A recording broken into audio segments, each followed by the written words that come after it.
बोलिए सदगुरु भगवानी की जय। श्री कृष्ण बलदेव जी की जय।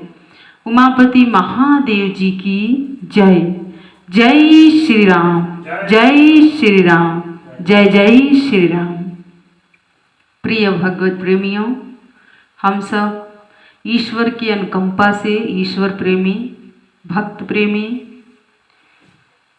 जीवन में ईश्वर के प्राप्त करें। हम सब ईश्वर के महिमा का गान करें। हम सब उनके चरण बिंदु को धारण करें। हम सब यही जीवन का उद्देश्य है सज्जनों, और यही जीवन का एक मकसद है जो हम सब इस संसार में आए।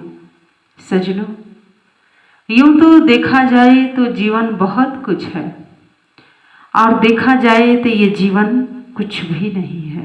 जैसे कि बारिश होती है,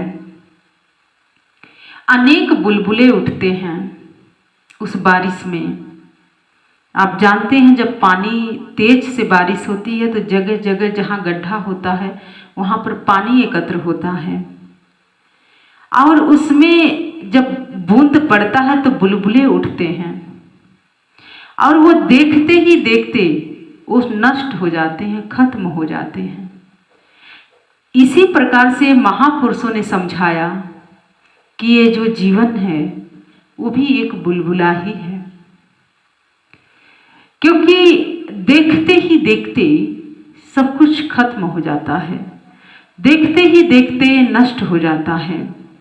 सज्जनों, चलायमान सब कुछ है। जो कुछ भी आप अपने दृष्टि से देख रहे हैं वो सब कुछ चलायमान है, सब कुछ चल रहा है, रुक तो कुछ भी नहीं पा रहा है। सज्जनों, इसीलिए ये जीवन भी चलायमान है। इस जीवन पर बहुत लोगों को अहंकार होता है, कहते हैं कि हमारे जैसे कोई है ही नहीं। सज्जनों, ये शरीर भी एक दिन आपका नहीं है, ये भी आपसे ले लिया जाएगा। इसीलिए कहते हैं कि ये जो शरीर है ये हांड और मांस से बना है। कहते हैं, किसी ने बड़ा सुंदर कहा है कि हाड़ मांस का ये जो शरीर है एक दिन कमजोर हो जाएगा, और देख लेना जब मौत की आंधी आएगी तो ये इमारत खाक में मिल जाएगी। जिस पर हमें इतना गुरूर है, अहंकार है, ये शरीर भी समय छीन लेता है और कहता है कि जब तुम्हें ये समय मिला था तो तुमने उस समय का लाभ नहीं उठाया, तुमने भगवान की बंदगी नहीं किया। और सज्जनों, यही कारण है कि भगवान इस संसार में हम सबको भेजे हैं कि जाओ, मुझे याद रखना, मेरी बंदगी करना, मेरी भक्ति करना, क्योंकि इसके बगैर तो जीवन है ही नहीं। और सज्जनों, जो सज्जन लोग हैं, आज सुबह भगवान से होती है, जैसे सुबह होता है तो वो लोग भगवान को याद करते हैं, और शाम को भी आप सबको पता है संध्या बंदन, पूजा बंदन लोग करते हैं, और फिर रात्रि होती है। तो सज्जनों, इसीलिए जो लोग नहीं कर रहे हैं वो लोग भी अपने जीवन में इसे लागू करें कि जीवन सिर्फ खाने पीने के लिए नहीं मिला है, क्योंकि जितने भी महापुरुष आए हैं समय समय पर उनकी शैली बेशक अलग थी, लेकिन उनका उद्देश्य सिर्फ एक था। और सज्जनों, आज हम बात करते हैं ईसा मसीह के। ईसा मसीह जब इस संसार में आए थे तो वो धर्म गुरु थे, संत थे, और उनके बहुत सारे शिष्य हुए। सज्जनों, और उन्होंने जमीन में मुर्दे जो गाड़े होते थे उन्हें भी उन्होंने जीवित कर दिया था। ऐसा ऐसा उन्होंने चमत्कार किया था, और ये सब सुन के देख के लोग उनके सानिध्य में जुड़ते गए। जहाँ भी वो जाते थे वहाँ पर बहुत अनुयायी उनके बन गए, बहुत बहुत लोग उनके संपर्क में आ जाते थे। लेकिन कहते हैं कि जब कोई आगे बढ़ता है और उसकी ख्यातियां बढ़ती हैं तो बहुत से लोगों की आंखों में वो व्यक्ति किरकिरी के मानिंद चुभने लग जाता है। और समय के साथ ऐसा ही हुआ। जो जीसस थे, जो क्राइस्ट हैं, जो ईसा मसीह हैं, वो लोगों के आंखों में एक किरकिरी बन के चुभने लग गए, क्योंकि उस समय जितने लोग थे वो सब ऐसे ही थे। क्योंकि जो जीसस थे उन्होंने तो धर्म का प्रचार प्रसार कर रहे थे, ज्ञान का उपदेश दे रहे थे, और जहाँ भी जाते थे वो कहते थे कि मैं परमात्मा का पुत्र हूँ। सजनों, ये बात सुन के सबको हजम नहीं होती थी, क्योंकि लोगों को लगता था अच्छा ये परमात्मा का पुत्र है, एक भेड़ चराने वाला। सजनों, लोग आज भी ऐसे बैठे हैं और वो लोग ये कहते हैं कि आपका बैकग्राउंड क्या है। तो सज्जनों, जो ज्ञानी होगा, जो साधु होगा, वो कभी किसी का बैकग्राउंड नहीं देखता है, क्योंकि उसका बैकग्राउंड तो परमात्मा है। उसका बैकग्राउंड तो परमात्मा से जुड़ी हुई सारी कार्य है। और जो जीसस थे, लोग उन्हें कहते थे भेड़ चराने वाला परमात्मा का पुत्र कैसे हो सकता है। और सज्जनों, दिन बीतता गया, समय बीतता गया, और कहते हैं कि उनका एक प्रिय शिष्य था जो उनके आस पास तो रहता था और उसको लगता था कि मैं इनके बड़े नज़दीक हूँ। लेकिन जीसस को पता था कि ये, और उसका नाम था जुदास। सज्जनों, वो जानते थे कि मेरे साथ अगर कोई कुछ करेगा तो यही करेगा, क्योंकि सबसे करीब वही था और पहला निवाला वो ना खा के उसको खिलाते थे। सज्जनों, इतिहास साक्षी है ऐसे ऐसे जुर्मकारों से, ऐसे दुष्ट लोगों से संसार भरा हुआ है आज भी। और वो सब कुछ जानने के बावजूद भी, क्योंकि संत स्वभाव है, संत हैं, तो जो जान रहे हैं लेकिन फिर भी अपने खाने से पहले उसको खिलाते थे। लेकिन जब जो विद्रोह जो लोग कर रहे थे, जो विपक्ष के जो लोग थे, जो दुष्ट प्रवृत्ति के लोग थे, उन लोगों ने पूछा, क्योंकि डायरेक्ट कोई आपके पास नहीं आ सकता है, दुष्ट आत्माएं आपके पास ऐसे नहीं आ सकती हैं, क्योंकि उन्हें डर है, भय सताता है। और यही कारण है कि वो लोग अपने लोगों को पहले भेजेंगे आपकी गतिविधियों को जानने के लिए। आपकी गतिविधियों पर वो लोग दृष्टि रखवाते हैं, क्योंकि वो जानते हैं कि मैं गलत हूँ और इनका सामना मैं नहीं कर पाऊंगा, इनके समक्ष मैं नहीं जा सकता हूँ। और सज्जनों, जुदास से वो लोग मिले और कहते हैं कि लालच बुरी चीज होती है, और जो गुरु से नहीं जुड़ा होता है, गुरु ज्ञान को कैसे समझेगा। जिसे गुरु समझ आया उसे ज्ञान समझ आएगा, जिसे ज्ञान समझ आया उसे गुरु समझ आ जाएगा। और सज्जनों, ये जो लोग थे वो जुदास से मिले और जुदास से कहे कि 30 चांदी के सिक्के हम लोग तुम्हें देंगे और तुम जीसस को पकड़वा दो। और सज्जनों, जुदास ने कहा कि ठीक है, तुम लोग आश्रम के आसपास रहना, चर्च के आसपास रहना, और जब जिसे मैं पहले प्रणाम करूंगा, चरणों में झुकूंगा, उसी को तुम समझ लेना कि यही जीसस है और उसे तुम लोग पकड़ लेना। सज्जनों, 30 चांदी के सिक्के में वो बिक गया और जीसस को सब पता था, सब देख रहे थे, लेकिन फिर भी उन्होंने कुछ कहा नहीं, क्योंकि जब सब कुछ जानते हुए भी, सब कुछ देखते हुए भी अगर व्यक्ति कुछ नहीं कह रहा है तो इसके पीछे बहुत कुछ छुपा हुआ है। और सज्जनों, जो जीसस थे, जिस रात जुदास उन्हें पकड़वाने के लिए तैयार हुआ था, उस रात उन्होंने कहा कि तुम सब हमारे साथ चलो और साधना करो बैठ के, क्योंकि ये रात कयामत की रात है। ये अगर रात बीत गई तो सब कुछ ठीक हो जाएगा। तो सज्जनों, साधना कौन करता है, ध्यान में कौन बैठता है?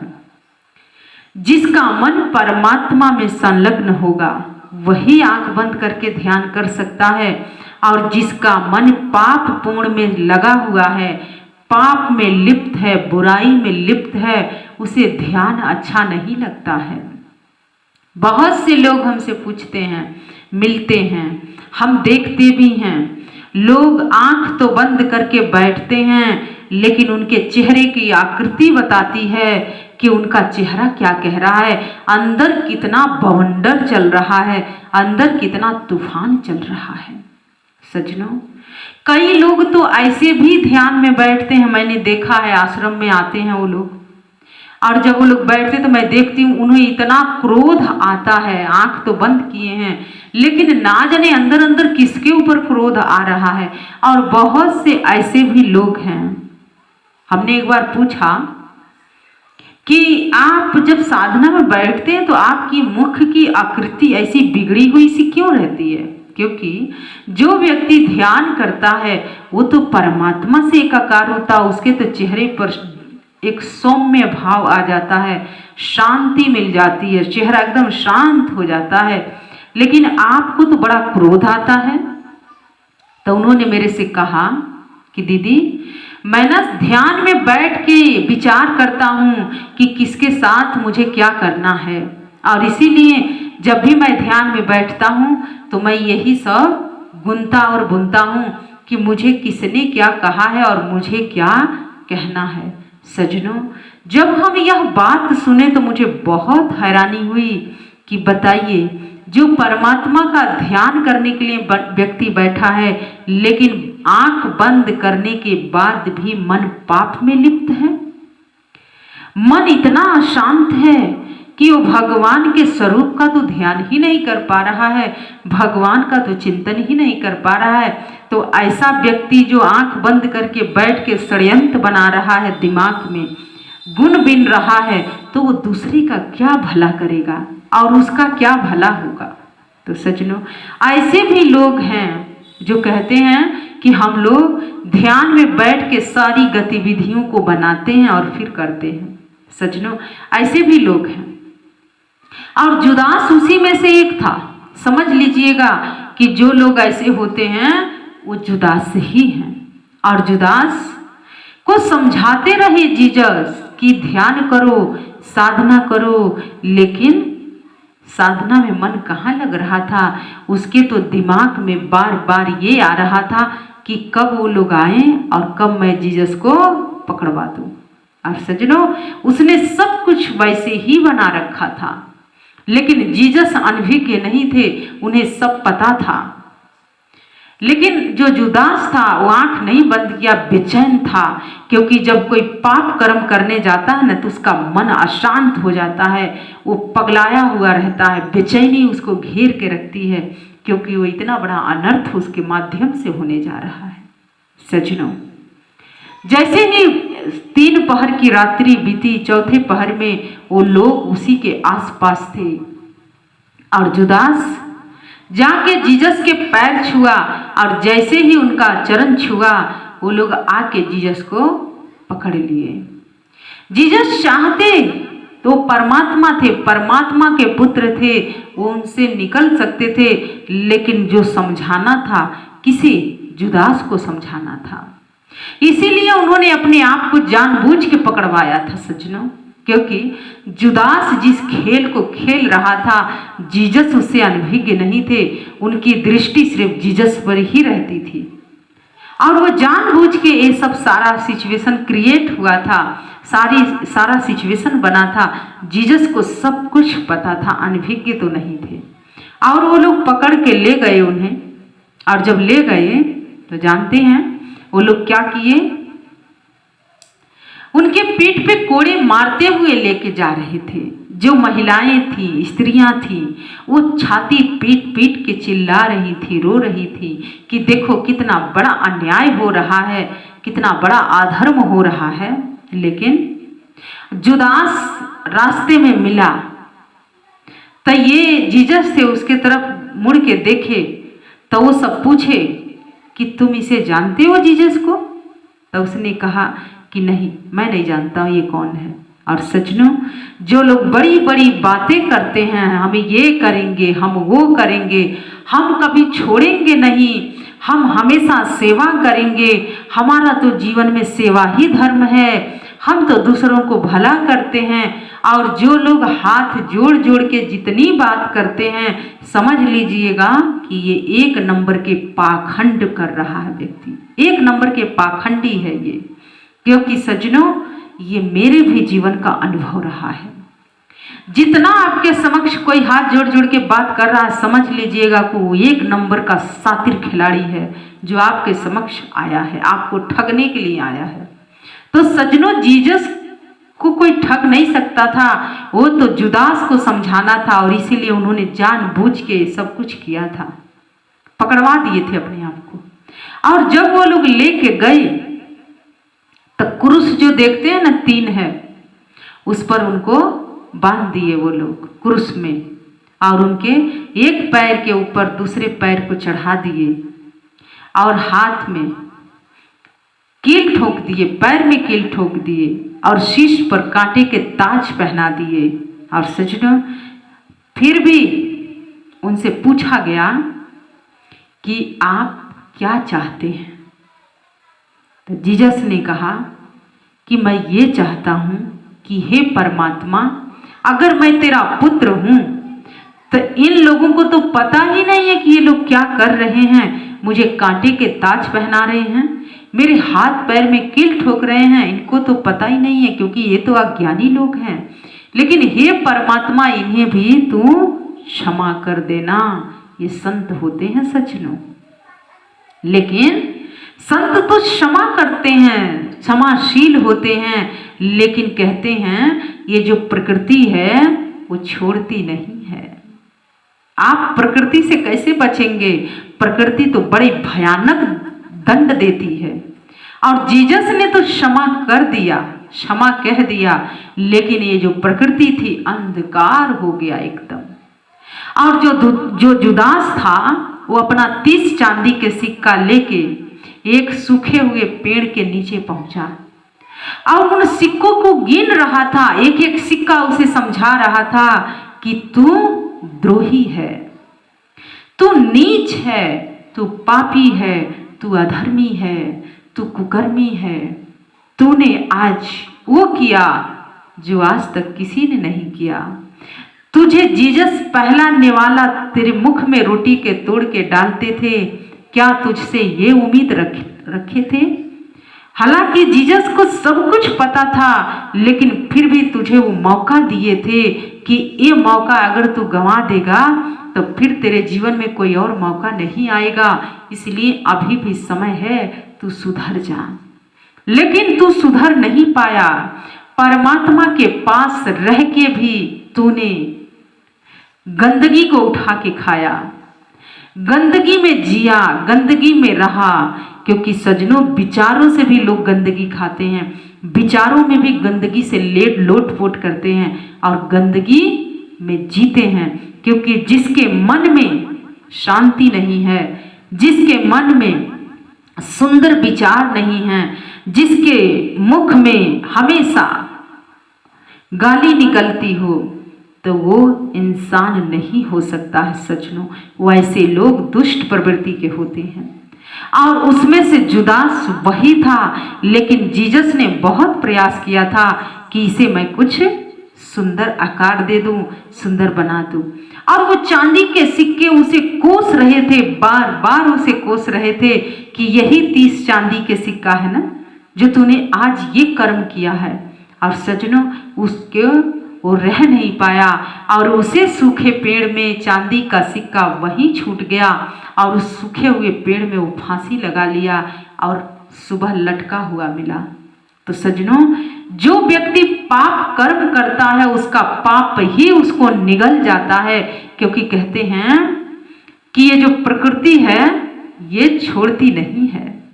और जुदास के साथ यही हुआ, क्योंकि उसके बुरे कर्म ही उसको निगल गए, बुरे कर्म ही उसको खा गए। और सज्जनों, इधर जीसस ने कहा कि हे परमात्मा, मैं तेरा पुत्र हूँ, मैं तेरा स्वरूप हूँ, तेरे जैसा हूँ, तू इन्हें क्षमा कर देना। सज्जनों, ये संत के भाव होते हैं। और ये पूरी प्रकृति में अंधकार हो गया था, आंधियां चलने लग गई थी, और जितनी महिलाएं थी, स्त्रियां थी, जितने बच्चे थे, वो सब रो रहे थे। और 3 दिन तक वो लोग जीसस को जो टांगे हुए थे, फिर उन लोगों ने उतार के बक्से में बंद किया और रखा हुआ था। और कहते हैं कि तीसरे दिन जब उन लोगों ने खोला तो उसमें जीसस नहीं थे। ये सिद्ध पुरुष होते हैं, ये महापुरुष होते हैं कि जो शरीर के भी मोहताज नहीं होते हैं, उन्हें कोई कष्ट नहीं पहुंचा सकता है, उन्हें कोई पीड़ा नहीं दे सकता है। सज्जनों, जीसस तो मुक्त थे, संत थे, उन्हें कौन पीड़ा दे सकता है। सज्जनों, लेकिन जिन लोगों ने ये किया, उनका बड़ा भयानक अंत हुआ। ये प्रकृति उन्हें एक एक को छोड़ी नहीं, सबको दंड मिला, एक एक को ऐसा दंड मिला, ये प्रकृति ने ऐसा दंड दिया कि उन लोगों की आत्मा तक कांप उठी थी कि ये क्या। और जीसस के जो शिष्य थे, जो बचे हुए थे, जहां से छोड़ के जीसस गए थे, जो लोग लेके गए थे जीसस को, वहां पर गए और अपनी दोनों भुजाओं को फैला दिए और कहे कि तुम आओ, मेरे पास आ जाओ, मुझसे आलिंगन कर लो, क्योंकि तुम मेरे अपने हो, तुम प्यारे हो। और जब जीसस वहां से निकल रहे थे तो जुदास पर उनकी दृष्टि पड़ी। जुदास उस सूखे हुए पेड़ के तरह था, और यही कारण था कि उस सूखे हुए पेड़ में उसने फांसी लगाई थी। जब ईसा मसीह ने जुदास को देखा, जुदास पर उनकी दृष्टि पड़ी, तो उन्होंने कहा कि जुदास, तेरा नाम ही जुदास था, क्योंकि तुझे जुदा तो मुझसे होना ही था, लेकिन तेरी हालत तो इस वृक्ष के भांति थी, जैसे ये वृक्ष सूखा हुआ था, सूख गया है, ऐसे ही तेरा जीवन था। अरे तू सागर के पास भी रह के तू कभी अपने जीवन में जलाशय को नहीं ला पाया, सागर के पास रह के भी तू प्यासा रहा, मेरे सानिध्य में रहा, तुझे पहला निवाला मैं तोड़ के खिलाता था कि इससे भी तेरी बुरी प्रवृत्तियां छूट जाएं, बुरी सोच बदल जाए, लेकिन फिर भी तू अपने आप को नहीं बदल पाया। और ये घटना जो घटी थी, तुझे समझाने के लिए घटी थी। मुझे कौन पीड़ा दे सकता है? मैं तो पीड़ा से मुक्त हूँ, मैं तो मुक्त पुरुष हूँ, मैं अपनी इच्छा मात्र से इस संसार में आता हूँ और जाता हूँ। लेकिन तेरी हालत, तेरा ये मृत शरीर आज संदेश दे रहा है पूरे विश्व को, पूरे देश को, कि एक जो शिष्य जो होता है वो अगर अपने गुरु का नहीं हुआ तो किसी का हो ही नहीं सकता, संसार में किसी का नहीं हो सकता है। सज्जनों, इसीलिए आज तेरी हालत ऐसी है, तू आज अंदर से भी सूखा था, बाहर से भी तू सूखा था, और आज ये सूखे हुए पेड़ में तू लटका है। यही तेरे जीवन का अंत था। सज्जनों, कहते हैं कि जो जैसा करता है वैसे उसको एक दिन मिलता है। अगर सागर के पास रह के भी व्यक्ति सूखा है, प्यासा है, तो उसकी कमी है, सागर की कमी नहीं है। सज्जनों, इसीलिए बहुत से लोग हैं साधु संतों के पास तो आते हैं, साधु संतों के से मिलते जुलते हैं और कहते भी हैं कि अरे हम लोगों का उठना बैठना बड़े बड़े लोगों में होता है, बड़े बड़े कार्य हम लोग करते हैं, हम लोगों के माध्यम से बहुत कुछ समाज में अच्छा होता है। सज्जनों, वो तो समय बता देता है कि आप किस किस लोगों में उठते बैठते हैं और आपके माध्यम से कितना अच्छा समाज में हो रहा है और कितना बुरा हो रहा है। ये आपको बताने की जरूरत नहीं है, समय खुद बता देगा। और सज्जनों, कहते हैं कि जो लोग ये बात कहते हैं तो समझ लेना कि वो अपने जीवन में कुछ किए ही नहीं हैं, और वो दूसरों को छलने के लिए ऐसी बात कहते हैं, ठगने के लिए ऐसी बात कहते हैं। सज्जनों, मेरे जीवन का भी अनुभव है, मेरे पास भी ऐसे अनेक असंख्य लोग आते हैं और मिलते हैं, बड़ी चाबसी में बात करते हैं, कहते हैं साध्वी जी, दीदी जी, हम बड़े बड़े लोगों में हमारा उठना बैठना है, बड़े बड़े लोगों से हम संपर्क रखते हैं, और समाज में हम बहुत कुछ करते हैं, लेकिन सज्जनों हमारी आंखें कभी किसी को बाहर से नहीं देखती है, अंदर से देखती है। क्योंकि हम समझ जाते हैं ये व्यक्ति खोखला है, और बोलता वही है जो खोखला है। जिसने किया होगा ना वो कभी कहेगा ही नहीं। कहते हैं कि पर उपकार करने का मतलब ही है कि एक हाथ से आपने किया और दूसरे हाथ से आप छोड़ दिए। तो अगर आपने पर उपकार किया है तो आपको बताने की आवश्यकता नहीं है, आपको जताने की आवश्यकता नहीं है, समय खुद ही बता देता है। तो सज्जनों अगर आपके भी जीवन में ऐसे लोग मिलते हैं और वो ये कहते हैं कि हमारा उठना बैठना बड़े बड़े लोगों में होता है, हमारे माध्यम से बहुत कुछ अच्छा होता है, हम समाज की सेवा करते हैं, सामाजिक व्यक्ति हैं, हम धार्मिक व्यक्ति हैं, तो समझ लीजिएगा वो सबसे ज्यादा पाखंडी व्यक्ति वही है। क्योंकि जो करता है वो कहता नहीं है, और जो नहीं करता है वही कहता है। और सज्जनों ऐसे लोगों से आप भी सावधान रहिएगा, क्योंकि आज मेरे जीवन में 20 साल से मैं आज गुरु महाराज जी से जुड़ी हूँ।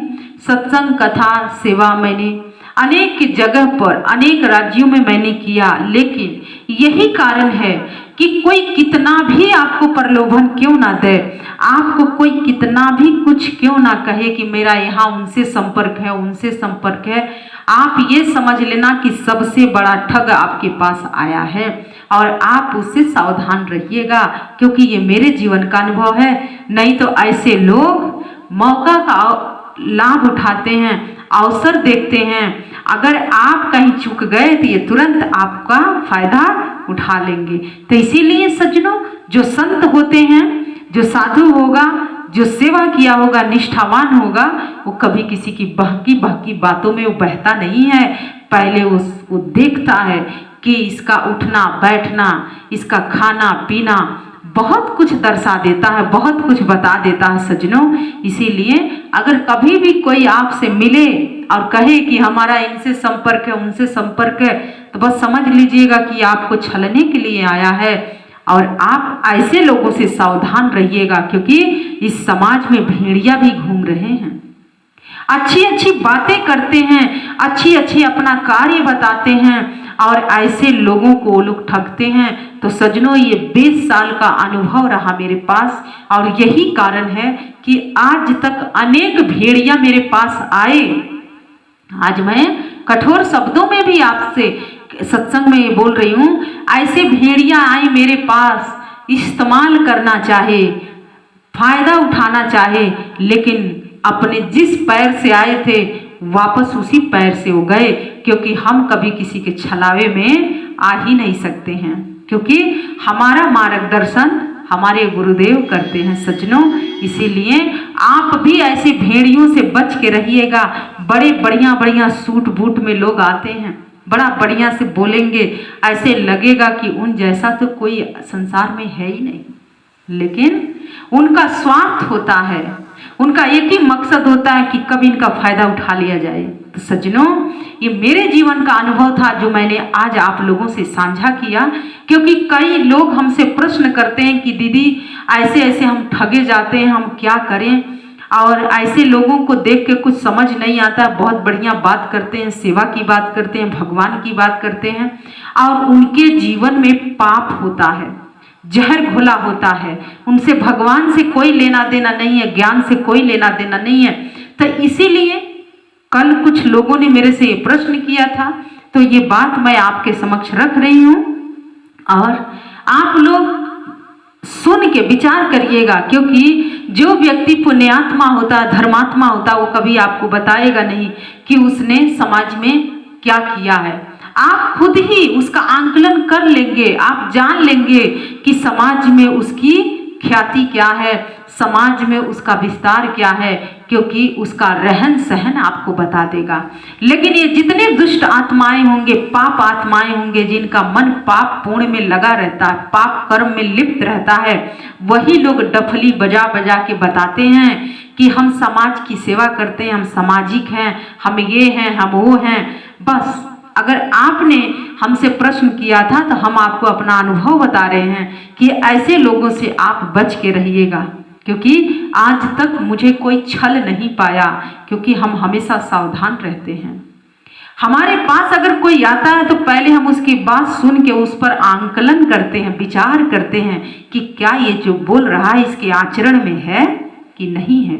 और सज्जनों, कोई भी कार्य जल्दीबाजी में मत करिएगा, डिसीजन भी जल्दी मत लीजिएगा, क्योंकि ऐसे लोग यही सब करवाते हैं। इसीलिए आज तक कोई भी हमारा फायदा नहीं उठा पाया, क्योंकि हम लोग बड़े सूझबूझ से कार्य करते हैं, क्योंकि हम पूज्य गुरुदेव सर्व श्री आशुतोष महाराज जी की मैं शिष्या हूँ, जिनके मार्गदर्शन में, जिनका ज्ञान ध्यान, उनका शिक्षा, उनसे मैंने शिक्षा दीक्षा प्राप्त किया, उनके सानिध्य में मैं रही, सेवा की, उनका मार्गदर्शन मिला, उनका अनुभव मिला। और पूज्य गुरुदेव सर्व श्री आशुतोष महाराज जी वेदों पर उन्होंने पीएचडी किया था। और सज्जनों, इसीलिए वो हम लोगों का ऐसा जो मार्गदर्शन किए हैं, यही कारण है कि बहुत ऐसे भेड़िया आते हैं लेकिन वापस जाते हैं। वो लोग हम लोगों को छल नहीं पाते हैं और ना ही कोई फायदा उठा पाते हैं। तो सज्जनों, इस संसार में अच्छे लोग भी हैं, बुरे लोग भी हैं। आपका जो सवाल था उसका मैं जवाब दे रही हूँ, क्योंकि आप ऐसे लोगों से बच के रहिएगा। क्यों कहते हैं ना, एक कहावत है, खाली बर्तन बहुत बचता है, लेकिन भरा हुआ जो बर्तन होता है वो आवाज नहीं करता है। ऐसे एक सज्जन व्यक्ति जब आपके पास आएगा तो कुछ बोल के नहीं बताएगा, उसके आचरण से, उसके उठने बैठने से आप समझ जाएंगे। लेकिन जो दुष्ट पापी आत्मा जब आते हैं तो अपना परपंच आपसे बताते हैं, और उनके जीवन में कुछ होता नहीं है, वो खाली होते हैं, लेकिन आपका फायदा उठाने के लिए वो आपके पास आते हैं। तो सज्जनों, संतों से, महापुरुषों से, गुरुओं से आज हमें यही प्रेरणा लेना है, सीखना है कि संसार में तो रहना है जैसे कमल है। कमल रहता है कीचड़ में, उसका जड़ कीचड़ में रहता है, लेकिन संपर्क रखता है सूर्य से। तो ऐसे ही सज्जनों जीवन है, आप इस संसार में ही आपको रहना पड़ेगा, चाहे कोई साधु है, चाहे सन्यासी है, चाहे कोई गृहस्थी है, चाहे कोई राजा है, चाहे कोई भी है। आप रहेंगे इस संसार में, लेकिन आप अपना कर्तव्य करिए, लेकिन अपना मन सदा परमात्मा से जोड़ के रखिए और ऐसे भेड़ियों के चक्कर में मत पड़िएगा। आइए, मैं अपने विचारों को विराम देती हूँ और आप सभी भक्तों से आग्रह करते हैं कि परमात्मा के सिर चरणों में एक जय घोष अर्पित करते हैं। तो बोलिए वृंदावन बिहारी लाल की जय, श्री कृष्ण बलदेव जी की जय, उमापति महादेव जी की जय। जय श्री राम, जय श्री राम, जय जय श्री राम। धन्यवाद।